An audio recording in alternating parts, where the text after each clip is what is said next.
Hi, I'm Ian Reinge from Reinge Education. And I'm Daniel Lawrence from Rocktape UK. And in this video, we're taking a look at patella tendonitis and patella tendinopathies and what taping can do to help with these conditions. We'll be discussing the mechanisms that underlie taping applications and showing the exact way to tape for this condition. We have a bite-sized CPD video that details how to assess, treat and rehabilitate patella tendinopathies. Follow the links below, subscribe to our channel, or go to www.reingeeducation.co.uk for more videos on this. And for more information on Rocktape products and education, please visit rocktape.co.uk. Let's get started. Okay, so to help with our patella tendonitis or patella tendinopathies, Dan, I assume there are some really good taping techniques that you can show us for that. Yeah, absolutely. This is a taping technique that you can use for patella tendinopathy, so for pain that's felt below the patella. I've cut two strips of tape of equal length that are long enough to wrap around the knee, starting from the tibial tuberosity, going around the patella, and then finishing up over the lower quadriceps there. One for one side, the other's going to go on the other side. Dan, let me chuck a question in there for you. Would it be important, even though we don't talk too much about tension, to have the same tension on either side of the knee, or could the proprioceptive effect we sometimes talk about actually create a tracking problem if we over-tightened one? Or is that just my imagination? It might be your imagination.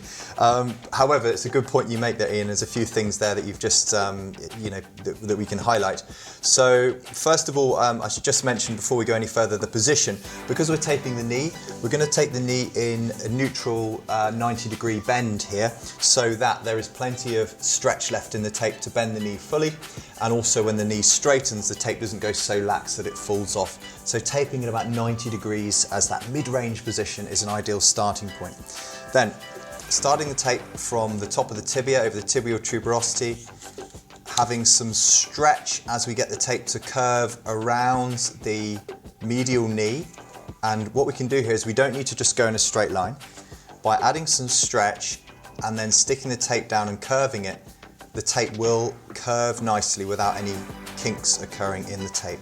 So moderate stretch to get a nice curve, and then no stretch on the end. And presumably you are avoiding actually taping over the patella itself? Yeah, you're avoiding taping over the patella. I mean, fortunately the tape's flexible, so it won't be too problematic if you do, but you want to take advantage of that ability to wrap around the knee rather than go over the knee. So that's one of the benefits there. Now, you mentioned, Ian, about the stretch. We talked in some of the other videos about the idea of if you have more stretch, you may get more proprioceptive feedback as the tape tightens up quicker. So it is an option to have more stretch as you come around the knee, and therefore it's an option to have more stretch on one side than the other side as well. If you're thinking about getting some activation from the VMO in particular, then having the tape over that region where it's a little bit tighter and is going to pull on the skin a bit more is going to give a bit more mechanoreception from that area during knee movement. So there is the ability to play around with those tensions, but there's no actual specific research out there to show that that can make an adjustment to patellar alignment or to the firing rate around the knee. The research shows that general knee applications can help with a variety of things, including pain, including range of motion, including functional tests like stair climbing, but also improving muscle function. The research has shown that it can help to improve the timing of the quadricep contractions as well, which is important in a variety of conditions, not just for athletes. It can be important for dysfunctional knees like arthritic knees as well. Yeah, we'll come back to that later and have a little look at that, because that's an interesting point. Okay, so the second piece of tape starts over the top of the tibia, making sure we've got some tape sticking to the fresh skin as well as the tape overlapping there, because the tape sticks to the skin better than it does to itself. So start on the skin and then overlap, adding some stretch so that we can get that curvature through the tape without it creasing, and then overlapping, and finally no stretch on the end. So this is the knee wrap application because it wraps around the knee.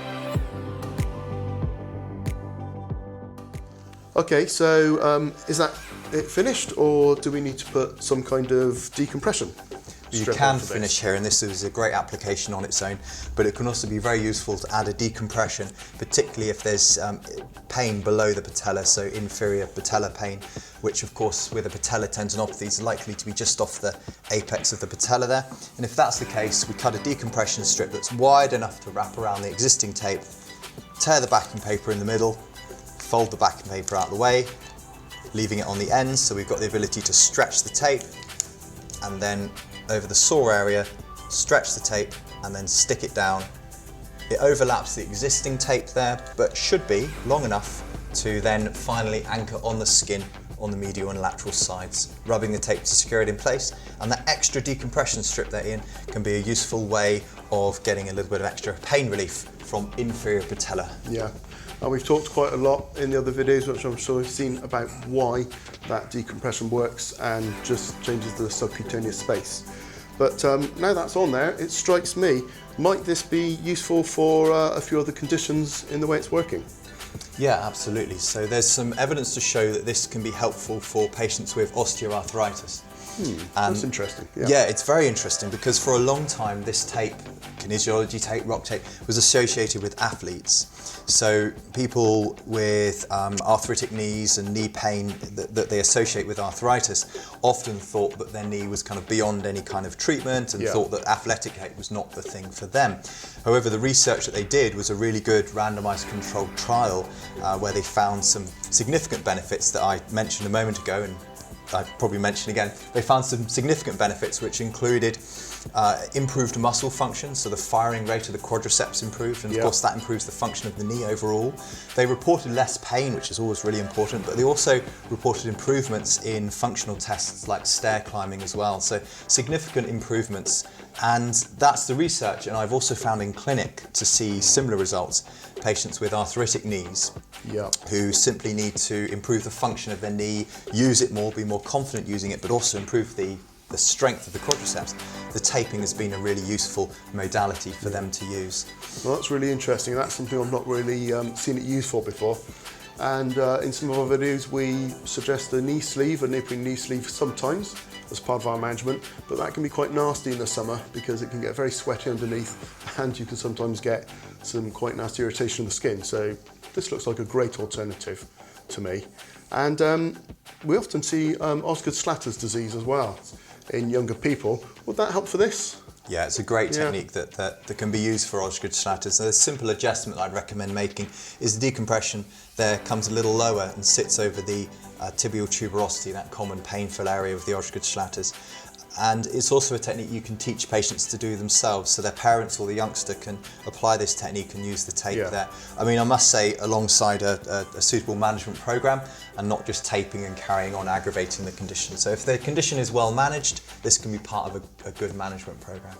Yeah, and I think that's a really important point. It's like anything, we can't just tape something, we can't support something. We do need to rehabilitate it alongside as well, and these things can be really useful. So therapists and trainers learning how to do this would be really good. And also, you know, if someone starts coming in with this tape already on them and they've come from a therapist that you don't have a dialogue with, you might be able to start understanding what's wrong just from recognising these taping patterns from these videos. So on a lot of our courses and in our CPD videos, and certainly a lot of therapists and trainers talking a lot about VMO, activation and exercising. This isn't the time to get into how we activate the VMO, that's in other videos, but my question is, can you help activate the VMO or wake it up a little bit with the tape? That's a good question. So we know with knee injuries that the VMO can often reduce its firing rate and become inhibited out of balance with the other quadriceps. And we also know that mechanostimulation and improving tactile awareness of an area can help to facilitate muscle action from that region. So whereas placing a hand over there during exercises may facilitate improved VMO action, whereas being aware of what you're trying to achieve may improve VMO action, we can also provide some extra sensory input over that area with the taping to once again try and improve VMO action. And this is a very simple thing to do.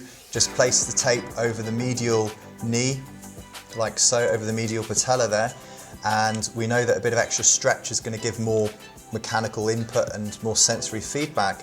So we're going to stretch the tape up over not just the VMO but the whole of the VM really, and then bring that tape up the inside there. So this is one application. Now you could do, this is not exactly how you should do it, this is a concept to show that taping that region gives the brain a bit more awareness of this area, and a bit of extra stretch may also provide further stimulation.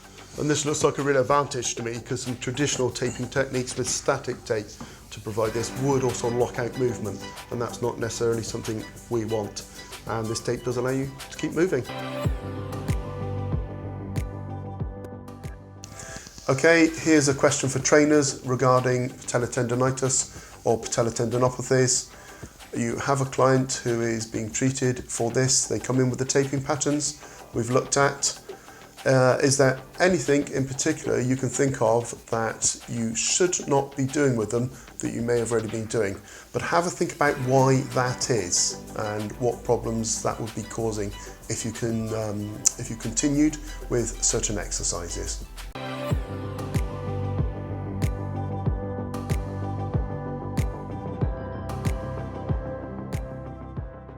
My question for therapists is, which manual therapy techniques, including massage and stretching, can be used to reduce knee pain, specifically of course from patella tendinopathy?